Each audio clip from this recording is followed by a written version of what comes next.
really, really, really, really good to know. What you really want can come now or within a few minutes. Because the reason that you want everything in a manifested form that you think you want is because you believe you will feel better in the having of that. So if you can just, for a little while, accept that since it's joy is the reason that you want it, you want it because you think it will feel better to have it. If you can believe us when we say you can find a way to feel better now, which means you're going to get what you want now. It's just that you want the means to it to be exactly as you've defined it. In other words, I want to be happy because of that path unfolding just that way.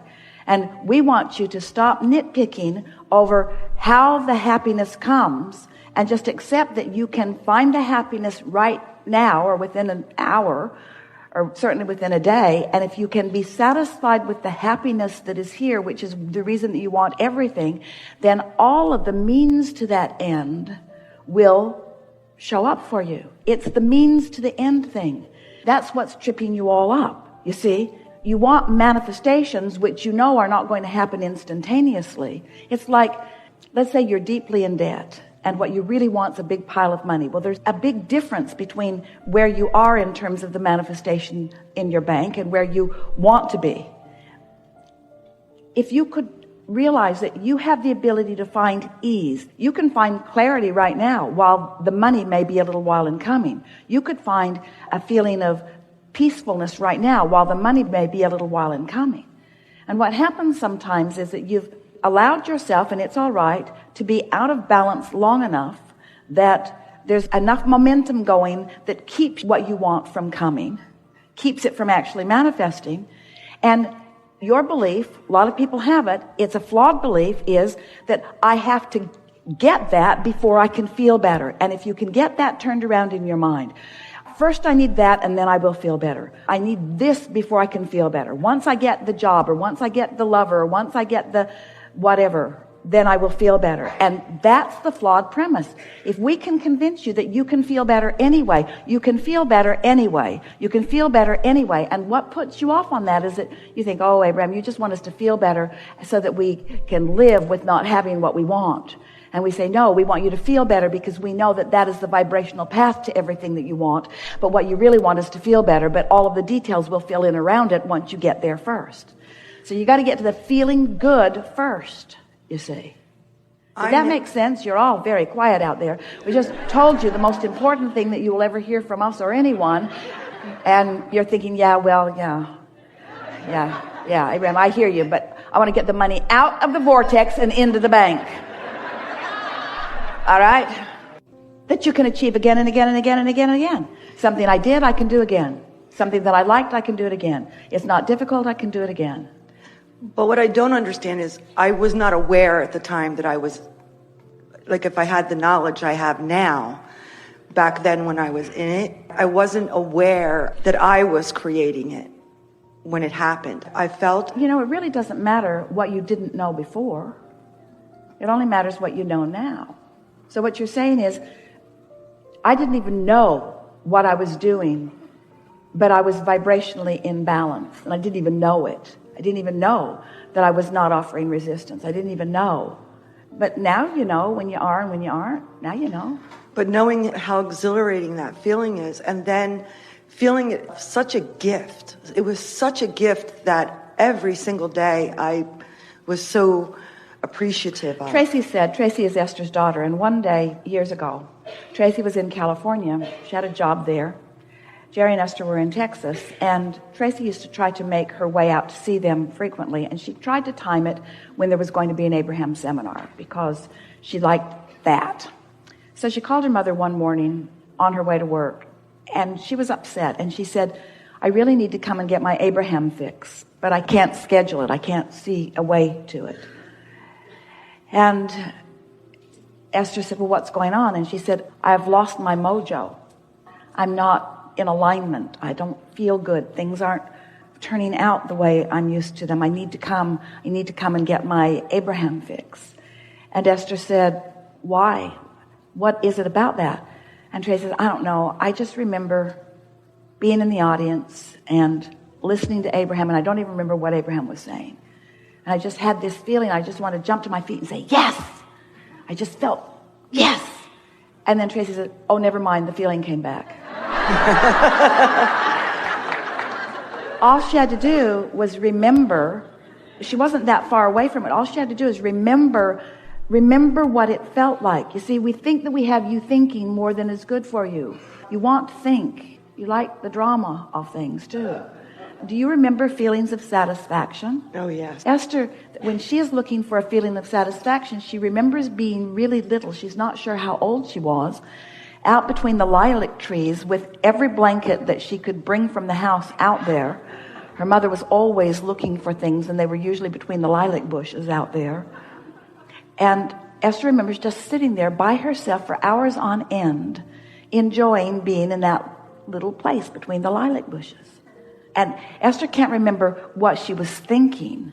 She just remembers how good it felt being there, how much she liked being there. She could hardly wait for the snow to thaw and the ground to be dry enough that she could drag the blankets out and get between the lilac bushes just to be. Now she thinks about being in the treehouse, or what it feels like to be in conversation with someone who's really easy to be with. You don't have to figure it all out. Just find some touchstone that always feels good to you when you think about it, and use it as your reason to feel good right now. Adjust your vibration by reaching for the feeling. We know that it sounds silly because here you are. You've come to learn to be the deliberate creator of your own reality. We know it should be really hard. It should be hard. There should be long, long, long lists of things to do in order to do it. I should be able to get my mind, my weak and limpy mind that's always focused in the wrong place. I should be able to wrestle it with the ground and make it focus upon things that are meaningful to me. And we say, no, that isn't it. That isn't it. All you got to do is find something that's soft and feels good to you. For a while, Esther just focused on her pillow. Just appreciation. My bed. Just find something. Find something. But in doing so, before you're going to be willing to do that, we have to convince you that that's the work to be done. Because you're so used to jumping through the hoops and trying so hard and being measured against others and getting it all right. And you've heard all of the stuff about right and wrong and the pros and cons of things. And your very worthiness and beingness is in question in your mind so much of the time. And we say, where do you get this stuff? You are the leading edge, and source energy is adoring you and flowing to you and offering you everything that you could possibly want or need in every moment. And all you got to do is just soften yourself enough to be the receiver of it, you see. Which means you just have to find a soft thought. You just have to stop beating up on yourself for a minute. Just stop feeling critical of what you're not getting done and using what you used to get done successfully. Stop using it as a club to beat yourself over the head about what you're not getting done. It's like saying, oh, I was so thin. I used to be so thin. I used to be so thin and not now. Don't use past successes to torment yourself now. Don't use anything to torment yourself. Use everything and anything that you can think of to soothe yourself. Tell the story the way it feels best to you. I'm a good person. I was born as a good person, and I remained a good person. And I'm loved. I'm worthy, and Source adores me, and Source is flowing to me, and I'm figuring this out, and I don't have to figure it out all at once, and things are all right. And it's getting better all the time, and it's just a matter of the way I feel. I like figuring this out, and I am figuring it out. There's just no big deal going on here. Nothing serious going on. Nothing serious going on. We can tell you, and we don't want to get too much in your head, but you will never put yourself in a position where Source withholds from you. You just put yourself in a position where you don't let it in. And we know that that's what you're doing. Right. And you're almost frantically saying, I know I'm doing this, and how can I stop doing this? And we say, just by feeling around until it feels good and then noting. I felt relief in that thought. That thought felt better. Because it's always better to love yourself than to be mad at yourself. But you can't go cold turkey on loving yourself. If you've got momentum going where you're self-critical or critical of others, critical about anything, you're not going to all of a sudden just drop that. There's momentum going. But you can remember the shrimp that tasted good, and that's a respite. That's relief. You can remember something funny that happened. If you would just get together with friends and talk about the funniest things that you remember happening, your energy would shift. If you would just get hold of some television series, Esther watches Big Bang Theory. Every minute she can find. She's got them all recorded. A really nice evening is just to look and see, oh, I've seen that one, erase. Oh, I've seen that one, erase. Oh, I haven't seen that one. In other words, makes her laugh. Makes her laugh. Brilliantly written, makes her laugh. Nothing serious going on, makes her laugh. Feels good to laugh. Change the world. Watch Big Bang Theory. Okay. Easier than you've been making it out to be, isn't it? Yes. Is finding a way to feel good when you don't feel good complicated? Sort of, kind of, a little, isn't it? Because you are where you are. So take a nap. Take a nap if you can. Meditate if you can. Change the scenery if you can. Get outside. That usually helps right away. If you can find something like a furry critter to focus on, that almost always helps. Because they know nothing serious is going on. They just look at you like, what's your problem, lady? I got nuts. I got a tree. What's your problem? We've enjoyed this interaction more than words can express fully. One of the things that we enjoy most about a gathering like this is that we, or you, are not limited to the communication that is taking place through words. There is a vibrational thing that is happening. The words are helpful because they cause us to focus similarly. And as we focus similarly, then the broader experience of the vibrational knowing and clarity can then take place. A gathering like this, from our point of view, is of advantage to you because through your willingness and patience to participate in dialogue like this, you have focused in the vibrational vicinity of your source longer than you usually do. And because of that longer focus, even though we're all sort of in and out of it depending on what's happening in the questions and answers, for the most part, it is a time of sustained vibrational frequency that is in keeping with who you really are. And that's why, almost without exception, everything that we said here today, even the things that have never been said before, were received by you. That's why you got it.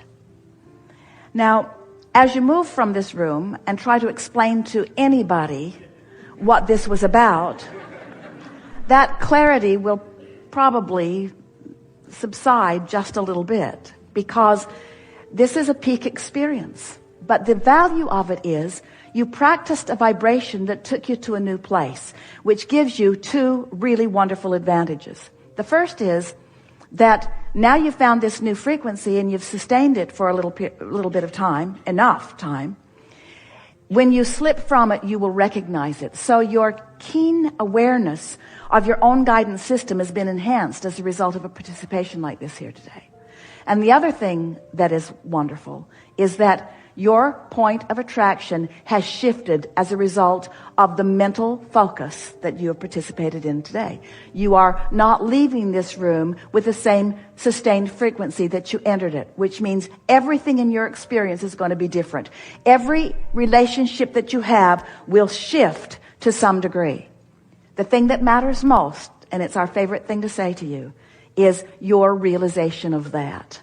In other words, if you can accept a shift as you have received it here today, acknowledge it is really what we're saying, and then compound the acknowledgement by affirming the evidence of it to yourself, not to others, when it occurs.